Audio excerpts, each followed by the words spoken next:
4 మండలాల నుంచి ఒక విలేజ్ అగ్రికల్చర్ అసిస్టెంట్ నుంచి కూడా మాట్లాడాను, కోటబొమ్మాల నుంచి కూడా మాట్లాడాను. అంతేకాదు పాత్రికేయులకు మీకే అడుగుతున్నా, మీకు నచ్చిన రైతు పేరు నాకు ఇవ్వండి, మీకు ఇష్టం వచ్చిన గ్రామం నుంచి ఇవ్వండి.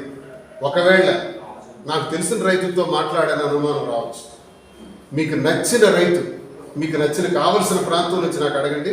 ఆ మైక్ పెట్టి నేను రైతుకు అడుగుతాను. యూరియా నాకు సమృద్ధిగా అందింది అంటే నేను మాట్లాడను. ఇది జరుగుతున్నటువంటి పరిస్థితి.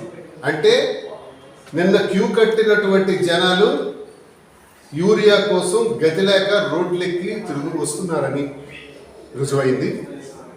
ఇది సాక్షి పేపర్లో అబద్ధం అని చెప్పిన అచ్చెన్నాయుడు, లేదు ఇది నిజమే అని ఈనాడు పేపర్ ద్వారా అర్థమవుతుంది.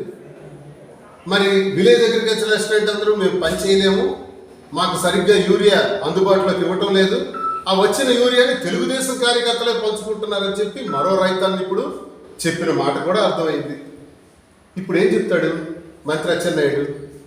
ఇప్పుడు జరిగినటువంటి ఘోరానికి రైతులకి తన నియోజకవర్గంలో, టెక్కలి నియోజకవర్గంలో జరుగుతున్నటువంటి ఘోరం, ఇదేమి రాష్ట్రం గురించి నేను మాట్లాడటం, టెక్కలి నియోజకవర్గంలోని ఎంత దౌర్భాగ్యమైన పరిస్థితులు ఉంటే, రైతన్నల యొక్క ఆక్రనందాలు ఇంత దారుణంగా ఉంటే నేను సాక్ష్యాధారంతో సహా పెట్టాను.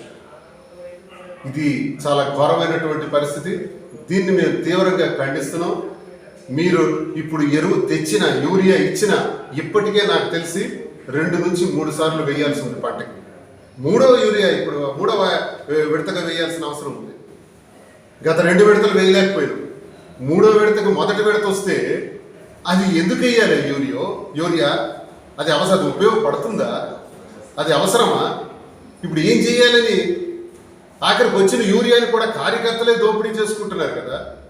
ఈ దౌర్భాగ్యమైన పరిస్థితులు నేను తీవ్రంగా ఖండిస్తున్నాను.